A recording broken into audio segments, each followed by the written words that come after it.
U.S. intelligence officials are saying that Russia could invade Ukraine at any time. They say Russia has pre-positioned a group of operatives to conduct false flag operations in the eastern region of Ukraine. Russian officials have called this, quote, total disinformation. More than 100,000 Russian troops remain at Ukraine's eastern border. President Biden has reiterated that an invasion will lead to serious economic sanctions. Meanwhile, a Russian-led military group is leaving Kazakhstan. Troops entered the country last week after protests over increased fuel prices triggered a political crisis.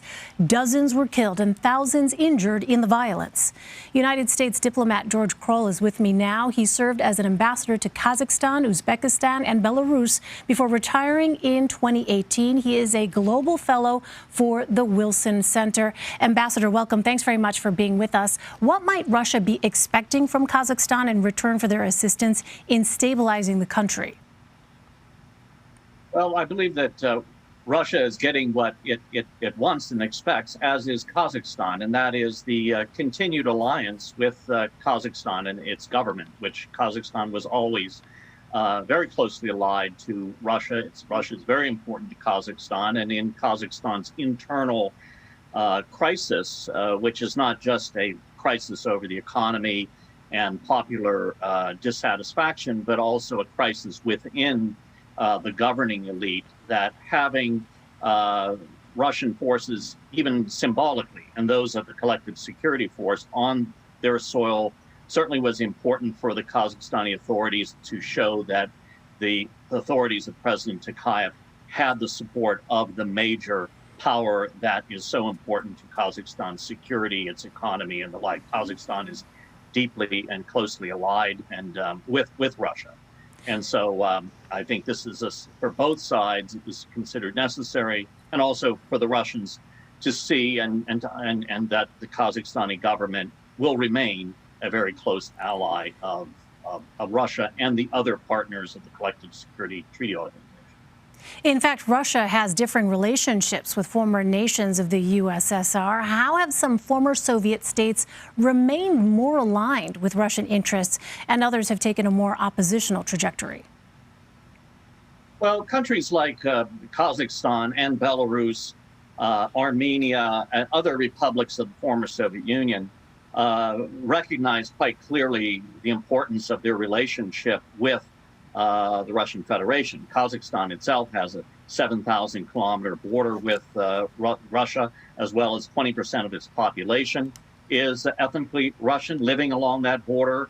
Belarus has a border with Russia and is very closely attached to it economically and the like. And so therefore, they find it's better to have Russia as a friend and an ally than an enemy. And so therefore, they play have a very tactical approach and strategic approach to dealing with Russia in order not to create a confrontation that could threaten them and their stability and their independence and their territorial integrity. And they look at countries that also have borders with Russia, such as Ukraine and Georgia, and they don't want to follow that route where you've seen that there have been actively armed interventions into the territories of those countries, which have sought to have a different relationship with Russia apart from Russia. Well, the U.S. claims Russia is planning a false flag operation to invade Ukraine. Does Russia have a history of using this strategy, and how might it play out? Well, I was trying to rack my brains as to whether or not this has been tried in the past. I mean, the idea of having operatives that could go into another country, put on their uniforms and create a situation on the ground that would elicit a response is something that's not out of the question. I don't think that the Russians, in the last 30 years of their independence as Russian, that they have done that. I mean, the Soviet Union did these things when they put Russian airmen in Chinese uniforms and fought the Americans in the Korean War, as well as in the Vietnam War. But in this case, it's not out of the question that they may do something like this, or try to make it appear that they could do something in order to just raise the tension with the Ukrainians and the Americans and everyone, that there is this possibility out there that they might do it, even though they've denied that this is and have called it disinformation.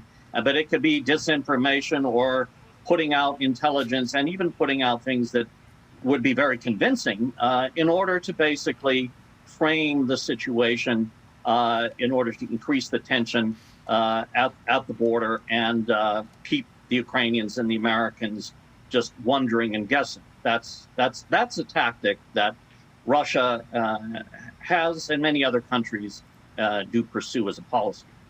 What about potential consequences here? The U.S. has repeatedly warned Russia of economic sanctions if the country invades Ukraine.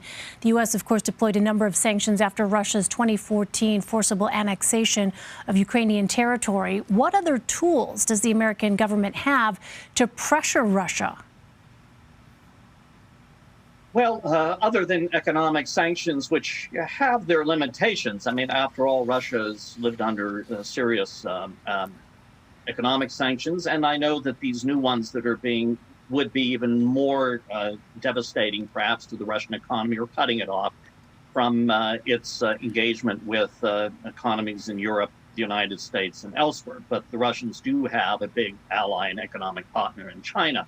And for the Russians, Ukraine is an extremely important country for them and how they view their own security. It's right on the border there, and they have a particular view of that, which they have said over and over again. So, as far as the United States' other tools, the diplomatic tool of trying to discuss with the Russians to lower the tensions would mean that there might be some desire to have for some compromise, but that becomes very difficult for many political reasons with the Ukrainians, with the American side, as well as with the Russians. And stationing American troops in Ukraine, putting them right up there, would be sort of an ultimate gamble, if you will, because if the Russians did, and if they really intended to cross into Ukraine, and if it would mean the death of American or the attack on American forces that might be there, then this creates a global challenge with a nuclear aspect to it, which I don't think anyone wishes to see. I mean, these are possibilities, but again, I think the Russians are really trying to ratchet up the pressure as much as they can in order to get attention to what they see are their problems that they have, and how far they're willing to go and how far they think they can push the Americans and the Ukrainians alike remains to be seen. But it is a matter of creating tension and going on a high wire act. That is something that the Russians have been willing to do in the past, and to see who blinks first. All right, George Krol, Mr. Ambassador, thank you very much for your time. Thank you.